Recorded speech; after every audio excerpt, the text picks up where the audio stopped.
मुसलमानों के खिलाफ टीवी चैनलों को इस वक्त एक नया मुद्दा मिल गया है और वो है यूनिफॉर्म सिविल कोड का। यूनिफॉर्म सिविल कोड बीजेपी के पास एक टूल है हिंदू वोटरों को खुश करने के लिए, मुसलमानों के खिलाफ जहर उगलने के लिए या देश का माहौल ख़राब करने के लिए। बीजेपी हिंदुओं के मफाद में कुछ करे न करे, लेकिन मुसलमानों के खिलाफ एक शोशा ज़रूर छेड़ती है या मैसेज देने की कोशिश की जाती है। टीवी चैनलों का सबसे ज़्यादा उसके लिए इस्तेमाल होता है, जिससे ये मैसेज क्रिएट होता है कि मुसलमान नाराज़ है, मुसलमान गुस्से में है। बीजेपी के इस इक़दाम की वजह से मुसलमानों का दीन इस्लाम पर अमल करना मुश्किल हो जाएगा और फिर यही मैसेज देश के हिंदुओं को, शिद्दत पसंदों को खुशी का मौका फराहम कर देता है। वो खुश हो जाते हैं और फिर उन्हें लगता है कि नहीं चाहिए रोज़गार, नहीं चाहिए महंगाई में कमी, नहीं चाहिए सस्ती चीज़ें, नहीं चाहिए विकास और डेवलपमेंट, बस मुसलमान परेशान है, उनकी चोरी टाइट है, यही हमारे लिए काफ़ी है। और ऐसे कई सारे टूल बीजेपी के पास होते हैं, लेकिन उनके पास जो एक सबसे बड़ा टूल है वो है यूनिफॉर्म सिविल कोड का। जब भी चुनाव का मौका आता है बीजेपी इस टूल को इस्तेमाल करती है। अब हालिया दिनों में यूनिफॉर्म सिविल कोड का मामला ज़ेर बहस है। गुजरात चुनाव हुआ तो उससे पहले इसी का इस्तेमाल किया गया, उत्तराखंड में भी कभी इसका वादा किया गया। हालांकि खुद बीजेपी ने अब तक अमली तौर पर इस पर काम नहीं किया है। मुस्लिम दानिश्वरों की, मुस्लिम तंजीमों की शुरू से मांग रही है कि अगर बीजेपी यूनिफॉर्म सिविल कोड लाना चाहती है तो पहले उसका कोई मुसव्वदा पेश करे, कोई ड्राफ्ट सामने लाए और उसके बाद पता चले।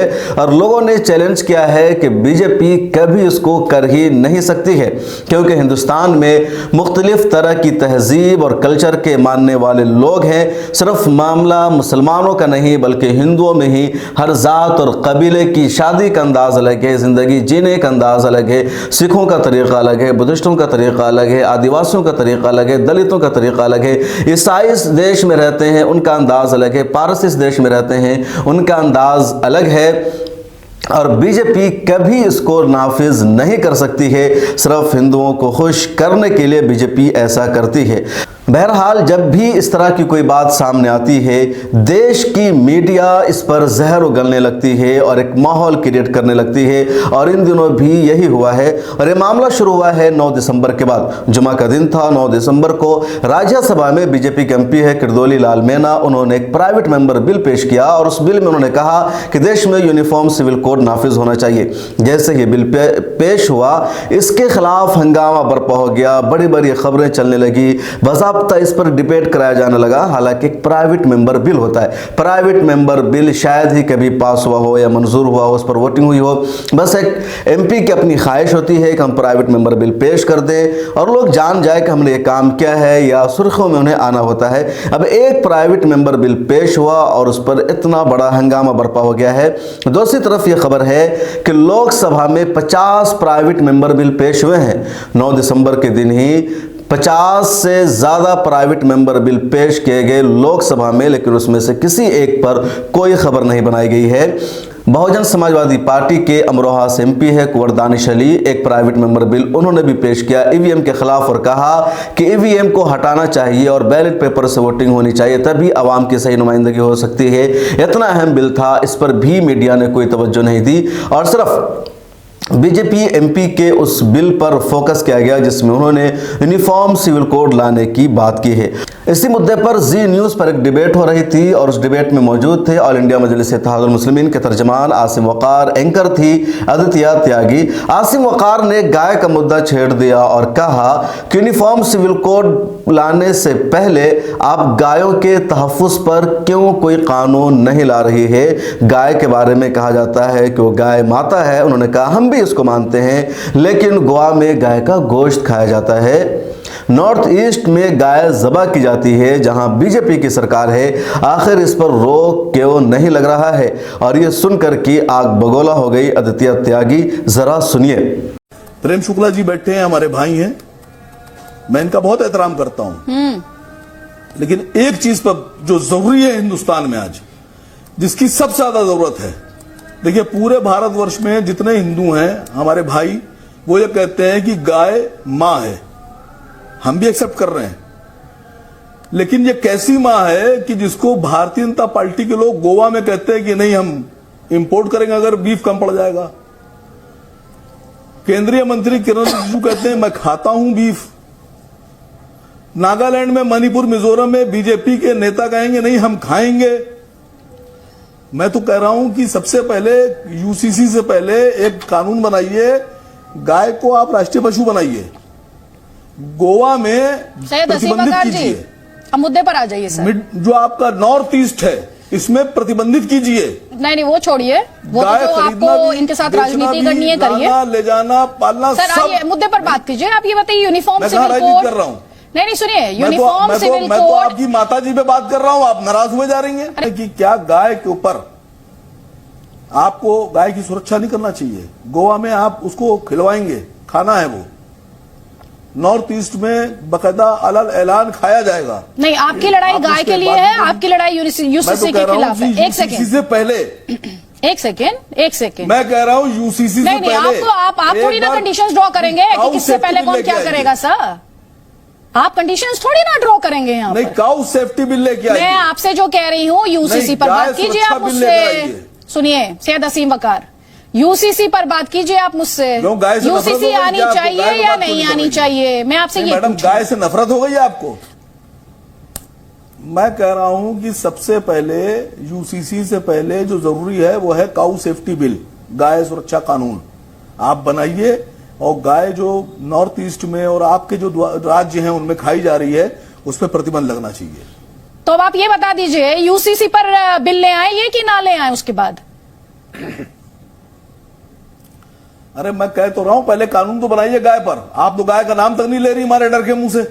आसिम वकार ने आदित्य त्यागी की दुखती रग पर हाथ रख दिया और कहा गाय के तहफ्फुज़ के लिए क्यों कानून नहीं लाया जा रहा है, गाय माता है, उसकी हिफाजत के लिए क्यों कोई अमली कदम नहीं उठाया जा रहा है। और आदित्य त्यागी कुछ नहीं बोल पा रही है, चुप है। आसिम वकार यहां तक पूछ रहे हैं कि क्या आपको नफरत है गाय से, आखिर आप क्यों नहीं बोल रही है। और आसिम वकार ने क्योंकि दुखती रग पर हाथ रखा था, आदित्य त्यागी के लिए इसको ना तो उगलने बनता था ना इस पर कुछ बोलना बनता था और बुरी तरह फंस चुकी थी।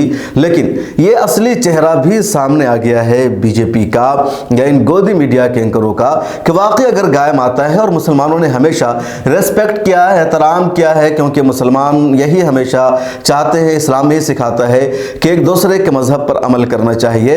अब मुसलमान इसका एहतराम करते हैं कि गाय हिंदुओं की माता है, लेकिन जो गोदी मीडिया के एंकर हैं या जो बीजेपी के लोग हैं वो गायों के ज़बह किए जाने पर खामोश क्यों रहते हैं। आसिम वकार ने सवाल कर दिया तो आदित्य त्यागी भी कोई जवाब नहीं दे सकी, बीजेपी से कोई सवाल नहीं पूछ सकी कि गोवा में बीजेपी की सरकार है, नॉर्थ ईस्ट की कई रियासतों में बीजेपी की सरकार है, लेकिन वहां गौ तस्करी होती है, गायों का गोश्त कानूनी तौर पर फरोख्त होता है, दुकानों को लाइसेंस हासिल है, ये क्यों। इस डिबेट में एक और बात सामने आई। आसिम वकार ने लगे हाथ आदित्य त्यागी से सवाल कर दिया कि अगर कोई हिंदू लड़की मुसलमान लड़के से शादी कर लेती है तो लव जिहाद, लेकिन अगर कोई मुसलमान लड़की हिंदू लड़के से शादी कर लेती है तो फिर वो जिहाद या लव जिहाद क्यों नहीं, वो सही कैसे ठहर जाता है। उसके अलावा आगे उन्होंने दुखती रग पर हाथ रख दिया और इसको सिर्फ सुन करके ही देख सकते हैं कि मामला क्या है। मैं भी इस पर एक रिसर्च करूंगा। आसिम वकार कह रहे हैं कि अगर कोई पारसी मजहब में एक लड़की अपने शौहर को छोड़कर अपने दोस्त के शौहर से शादी कर ले तो वो सही है। ये सुन कर आदित्य त्यागी आग बगोला हो गई और कहने लगी आप किसी मरकजी वजीर की जाती जिंदगी पर तनकीद नहीं कर सकते हैं। पहले सुनिए और फिर कमेंट सेक्शन में बताइएगा। For all, what is the basis of that justice? 15 साल की नाबालिग बच्ची का क्या जबरन ब्याह कराना चाहिए? लेकिन अगर उनकी कानून में ये मर्यादा है तो कई ऐसे कोर्ट के दस्तावेज आए जिसमें कोर्ट ने कहा भी कानून में लिखा है करा दो 15 साल में। रानी जी का आपने इंटरव्यू चलाया, केंद्रीय मंत्री हैं। मसला यह है कि अगर मुसलमान लड़का किसी हिंदू लड़की से शादी करे तो वो लव जिहाद, लेकिन अगर मुसलमान लड़की किसी हिंदू से शादी करे तो घर वापसी। मतलब डिफरेंस देखिए आप। अगर मुसलमान शादीशुदा आदमी किसी दूसरी लड़की के साथ अपनी पत्नी को छोड़कर दूसरी के साथ शादी कर ले तो वो आवारा, लेकिन वो चीज पारसी में लागू नहीं होती है। अगर पारसी आदमी अपनी पहली पत्नी को छोड़ के उसकी सहेली के साथ शादी कर ले तो वो ये जो आप निजी टीका टिप्पणी कर रहे हैं ना यहाँ पे सैयद असीम वकार, नहीं आप ये जो निजी टीका टिप्पणी कर रहे हैं ना ये छोड़ दीजिए ये तरीका। मैंने आपसे 15 साल की बच्ची की शादी सही है? से पहले ये तैयार रहिए। नहीं, कहीं नहीं होती है मैडम। और अगर आप ऐसे सर्वे करने पे आइएगा तो बहुत से गैर मुसलमान भी ऐसे हैं जो शादी कर देते हैं। तो वहां पे कौन वहां पर कौन कह रहा है कि नहीं रोका जाना चाहिए? आपसे किसने कहा वहां कि नहीं रोका जाना चाहिए? उन्हें गैर मुसलमानों को नहीं रोका जाना चाहिए? कहीं सुना आपने? मैडम मैंने आपको एक व्हाट्सएप पर एक वो भेजा था, एक मैसेज। वो पॉलीएंड्री और पॉलीगैमी पर था, उसको आपने पढ़ा नहीं है। नहीं सर, मैं व्हाट्सएप पे मैसेजेस नहीं पढ़ती हूँ। इसी भारत में नहीं, मैं पॉलिटिकल कहां पॉलीएंड्री है, कहां पॉलीगैमी है, ये आपको मैसेज भेजा था। नहीं, सुन लीजिए आप मेरी बात ध्यान से सुन लीजिए, जवाब दे रही हूँ मैं आपको। तो आप टिप्पणी क्यों कर रही हैं दूसरे? नहीं, तो टिप्पणी क्यों नहीं करूंगी मैं? आप किसी का निजी हमले कर रहे हैं, किसी का चरित्र हनन करने की कोशिश कर रहे हैं टीवी पर बैठकर, मैं आपको रोकूंगी नहीं, मैं आपको रोकूंगी नहीं। उस व्यक्ति से मैं बात कर सकता हूँ जिसका बौद्धिक स्तर मेरे जितना हो। बहुत आप ज्ञान दे रहे थे अभी। तेवर बढ़िया रखिएगा, बातचीत का ढंग अच्छा रखिएगा। मैं आईना हूं, जैसा चेहरा दिखाइएगा वैसे ही दिखेगा। नहीं, सुनिए ध्यान से और अपने लोगों को दिखाइए। कंट्रोल रखिए आप। नहीं, आप रखिए कंट्रोल। आप एक केंद्रीय मंत्री का चरित्र हनन कर रहे थे अभी बैठकर। थोड़ा सा आपको जवाब मिलेगा। नहीं, जवाब मिलेगा आपको। आप एक महिला का अगर चारित्रिक हनन करेंगे, उस पर उसके चरित्र कैरेक्टर असैसिनेशन करेंगे तो जवाब मैं दूंगी। मैंने नाम ही नहीं लिया, बिल्कुल दूंगी आपको जवाब। आपकी निजी तौर पर यूसीसी पर बात करनी है, बात कीजिए। जो करना हो करिए, जो कहना हो कहिए, जो समझना हो समझिए, जो सुनना हो सुनिए। लेकिन अगर मुसलमान लड़का किसी से शादी कर ले गैर मुस्लिम से तो वो लव जिहाद, और जब लड़की किसी गैर मुसलमान के साथ शादी कर ले तो वो घर वापसी। तो इस पे जवाब ले लीजिए। यूसीसी की बात करेंगे, इस पे जवाब ले लीजिए। गाय पे बोलते हुए आप डर रहे हैं। नहीं, आपसे सर्टिफिकेट लीजिए बहादुरी का मुझे। आपकी बहादुरी मैंने देख ली, कितनी बहादुरी है आप में। आप सिर्फ कैरेक्टर असैसिनेशन करना चाहते हैं और आपको लगता है इसी में बहादुरी है। सुनिए, वो मेरा स्तर नहीं है, वो मेरा स्तर नहीं है, वो मेरा स्तर नहीं है। किसी के कैरेक्टर असैसिनेशन मेरा स्तर नहीं है और ना ही मैं इस शो में अलाउ करूंगी। आप गाय के नाम पर कान खोल के सुन लीजिए और अपने डर को, आप डरे हुए व्यक्ति को हर कोई डरा हुआ लगता है। आपका डर मैं समझ सकती हूँ, संभाल के रखिए अपना डर, संभाल कर रखिए। अभी आईना बता रहे थे ना। तो आपने सुना आसिम वकार की बात सुन करके अदिति हत्यागे कह रही है कि इन्होंने मरकजी वजीर की जाती जिंदगी को निशाना बनाया है। ये मरकजी वजीर कौन है? अगर आपको नाम मालूम हो तो कमेंट सेक्शन में जरूर लिखेगा। आगे मैं एक वीडियो बनाने जा रहा हूं जिसमें रिसर्च करूंगा और बताऊंगा कि मरकजी वजीर कौन है जिनके बारे में अदिति हत्यागे कह रही है कि उनकी जाती जिंदगी पर तनकीद की है आसिम वकार ने। अगर आपको उनका नाम मालूम है तो कमेंट सेक्शन में ज़रूर लिखें। आपसे दरख्वास्त है कि यहाँ ज्वाइन का बटन मौजूद है, उस पर क्लिक कीजिए और मिल्लत टाइम्स के माहाना मेंबर बनिए। सिर्फ 89 रुपये इसकी फ़ीस है। आपके ताउन से मिल्लत टाइम्स मजबूत होगा और बराह रास्त आपका मिल्लत टाइम्स से रब्ता भी रहेगा।